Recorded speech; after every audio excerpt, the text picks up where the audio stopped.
Chers amis de plein phare, bonjour et bienvenue une nouvelle fois sur notre série de vidéos consacrées aux témoignages de personnes qui ont rencontré le Seigneur Jésus-Christ.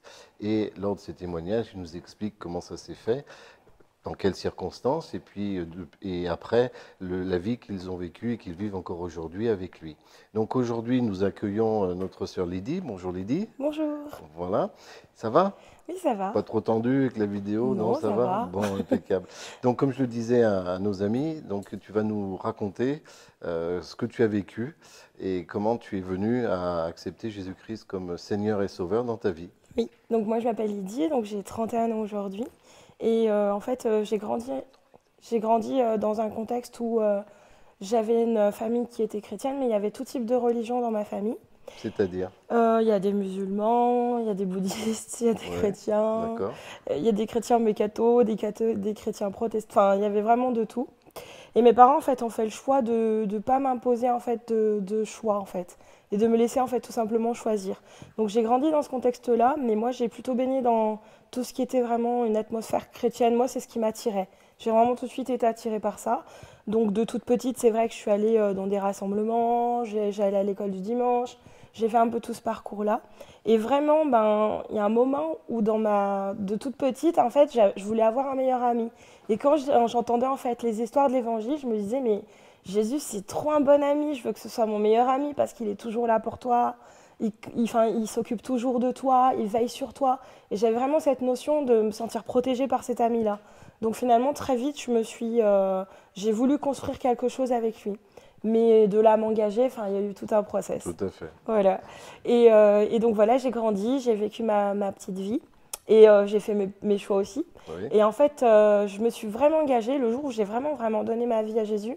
Je me rappelle, j'avais 10 ans, c'était vers mes 10 ans. Et puis ben, on l'a fait, j'étais avec ma maman, je lui ai dit vraiment, je veux m'engager avec lui, je veux que ce soit mon Seigneur et Sauveur. J'ai compris ce que comportait cet engagement. Donc de là, je lui ai donné ma vie. Et ensuite, suite à ça, mon papa est décédé d'un accident de voiture quelques jours après. Donc ça a été un gros choc émotionnel. Bien sûr. Et sur le coup, en fait, j'ai pas forcément manifesté parce que j'ai tout de suite dit c'est bon, il est parti au ciel, il est auprès de Dieu. Je suis pas du tout inquiète, j'ai vraiment en paix. Donc toute la famille était en mode est-ce qu'elle va bien? Ouais. Est-ce qu'elle est normale? Et en fait, moi, j'étais vraiment tranquille. Et puis je suis rentrée dans cette période d'adolescence. Et là, ça a été vraiment le moment où j'ai été tamponnée dans tous les sens. Parce que c'était un moment très fort pour moi, parce que c'est un moment où j'ai vraiment reçu l'appel de Dieu sur ce qu'il attendait de moi, sur ma vie. Mais en même temps, j'avais tout ce que j'avais pas affronté du décès de mon papa qui est revenu en fait, comme un D'accord. boomerang. Mhm. Et du coup, de là, je suis rentrée dans une vie où bah, j'ai choisi de sortir, de boire. Et finalement, en fait, je buvais, je sortais avec mes amis. J'avais un peu cette vie comme tout le monde.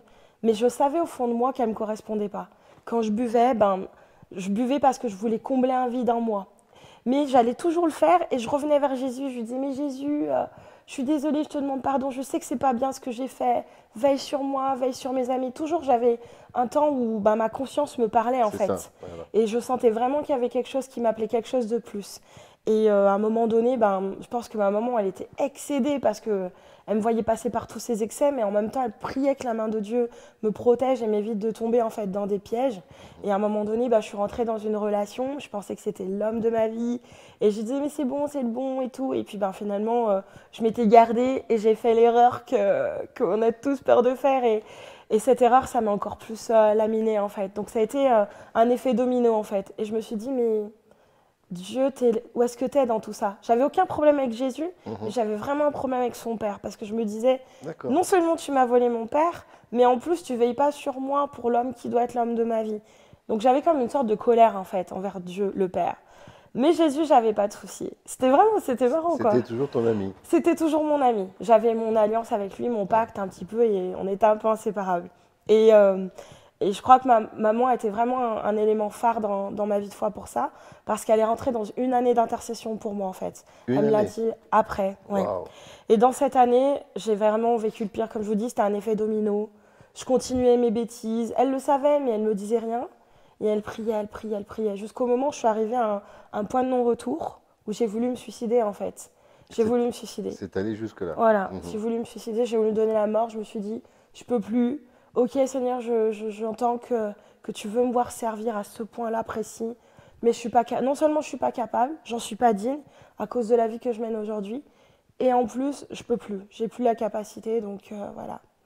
Et à ce moment-là, ce jour-là, j'ai préparé donc toutes mes affaires, j'avais écrit mon testament, j'avais dit à qui je léguais quoi, j'étais allée chercher des médicaments, j'avais regardé les notices, etc. Enfin, j'ai vraiment fait tout mon process. Et Dieu, dans sa bonté, en fait, a réveillé ma maman dans la nuit en lui donnant juste une parole, va lui dire à quel point je l'aime. Et elle est venue, elle m'a réveillée, et elle savait en fait, il l'a averti de ce que j'allais faire. Et elle me dit, je sais ce que tu veux faire, mais ne le fais pas. Je t'aime. Et elle me le répétait, et c'était agressif pour moi, parce que j'étais dans un tel état de cœur, et dans ma vie, c'était tout morcelé. Enfin, et je disais, je comprends pas, enfin, mon copain m'avait abandonné. Je savais que les fréquentations qui étaient autour de moi n'allaient pas me relever, étant en incapacité de comprendre ce que je traversais intérieurement. Et j'étais vraiment dans le Dieu, où es-tu, que fais-tu pour moi? Et là, ma mère a pris une décision après ça.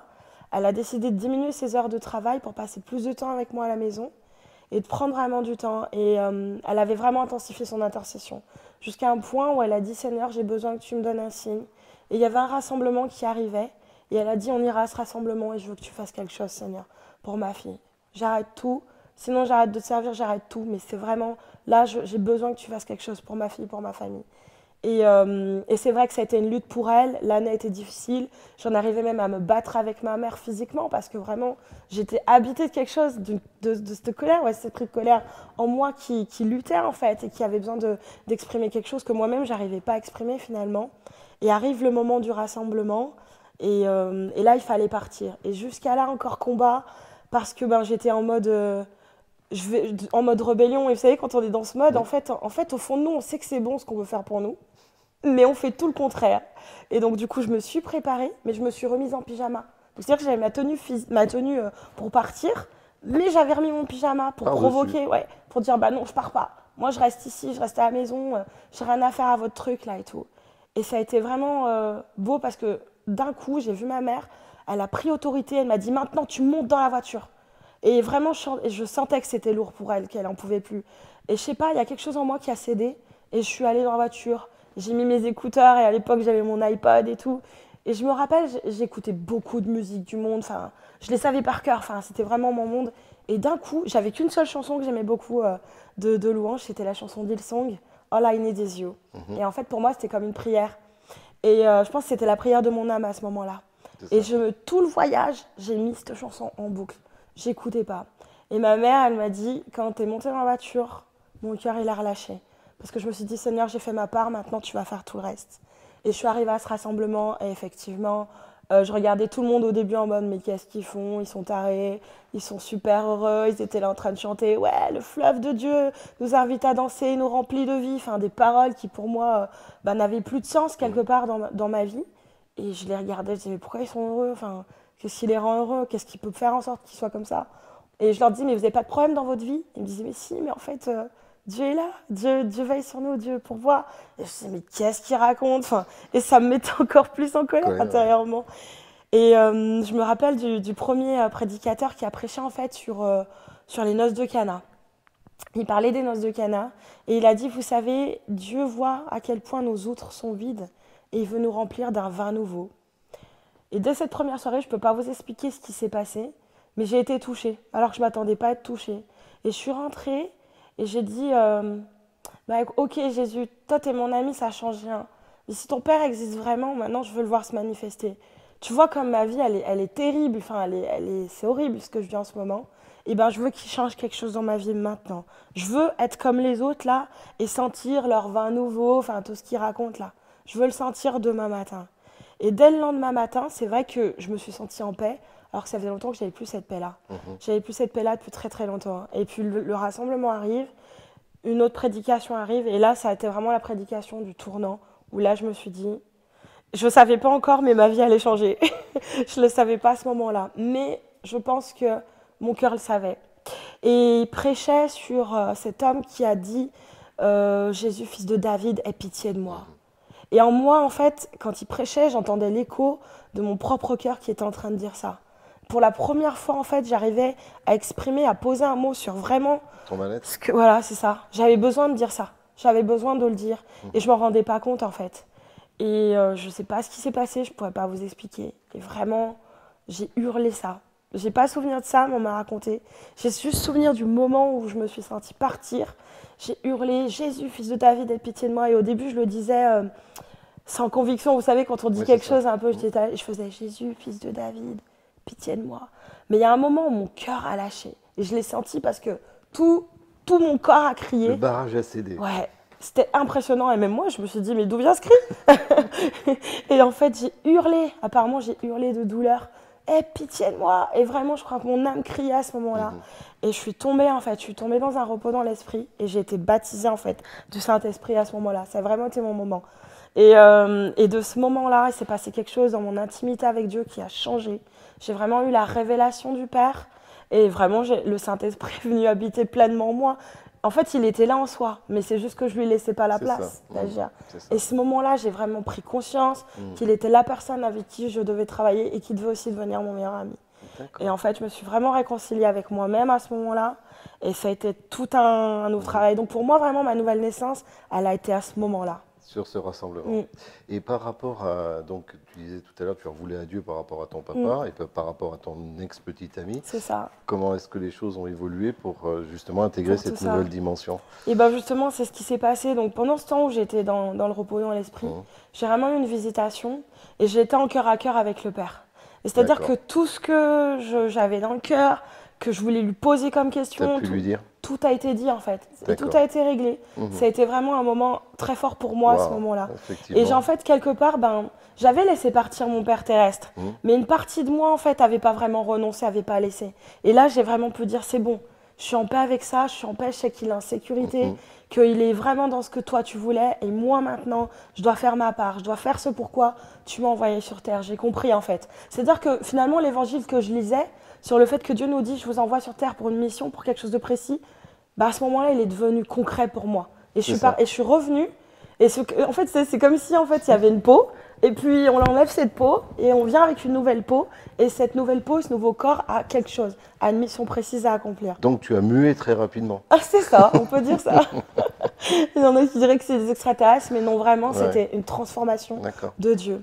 Et concernant en fait mon petit copain, j'avais cette souffrance parce que je me disais, Dieu, j'ai fait ce pacte avec toi, je l'ai brisé en fait. Et c'était hyper dur pour moi. Et en fait, en revenant, quand je me suis réveillée, j'avais la conviction de cœur, non seulement que j'étais pardonnée, que j'étais lavée de ce qui s'était passé, mais que je pouvais repasser un pacte d'alliance en fait avec Dieu. Et c'est ce qui s'est passé.